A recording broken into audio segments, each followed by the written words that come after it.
We're here because free speech is under attack.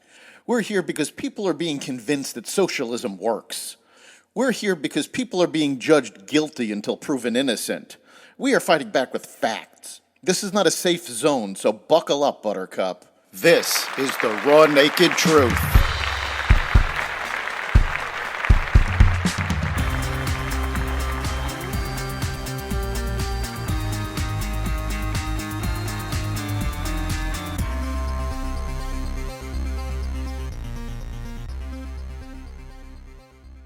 Biden makes excuses about the southern border.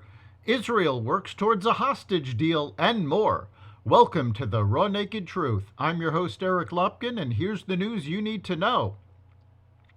President Joe Biden claimed he needed new laws contained in a Senate immigration deal, saying, "If it were the law today, I'd shut down the border right now."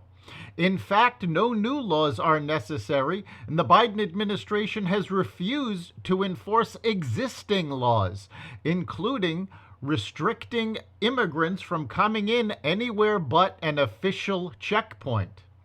House Speaker Mike Johnson stated Biden already has that authority and said the unreleased Senate bill is dead on arrival in the House. Biden said the Senate bill would give me, as president, the emergency authority to shut down the border until it could get back under control.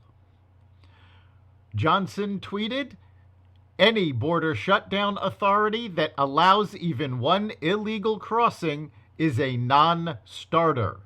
The number must be 0.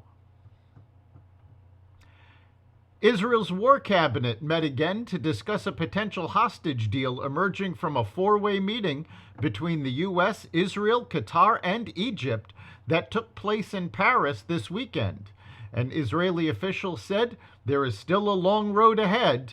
U.S. National Security Council spokesman John Kirby said, "I don't think we have a deal that we can announce, but I do think we've made some progress."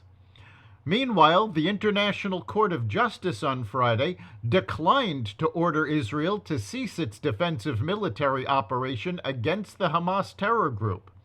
This decision dealt a major blow to South Africa's outrageous and meritless case against Israel. Instead, the court ruled that Israel should continue taking actions it's already taking and to continue to increase the humanitarian aid reaching civilians in Gaza. Although Hamas is not a party to the case, the court nevertheless also called for the immediate and unconditional release of all hostages abducted by Hamas and other armed groups during the October 7th massacre. The U.S. failed to stop the deadly attack on an American military outpost in Jordan when the enemy drone approached its target at the same time a U.S. drone was also returning to base, U.S. officials said on Monday. The return of the U.S. drone led to some confusion over whether the incoming drone was friend or foe, officials have concluded so far, though they cautioned the inquiry into the attack was in an early stage.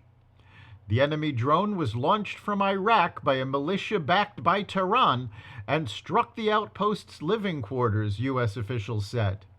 The outpost, Tower 22, sits in Jordan near the borders of Iraq and Syria. Major roads leading to the French capital were barricaded with tractors and hay bales yesterday as the nation's farmers air their grievances. The so-called Siege of Paris comes after agriculturists nationwide erupted in protest over the government's plan to cut subsidies for tractor fuel. Even though the government axed the plan, the farmers aren't turning their tractors around. Meanwhile, over the weekend, food security activists threw soup at the Mona Lisa, which only dirtied the glass protecting the painting. The goals on their website included a better income for farmers. French farmers recently sprayed manure on a government building.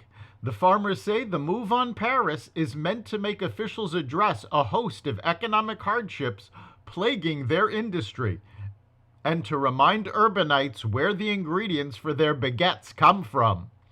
France is the EU's largest agricultural economy, but for years its food growers have struggled with an aging workforce, lower profit margins, and volatile food prices. That's the Raw Naked Truth.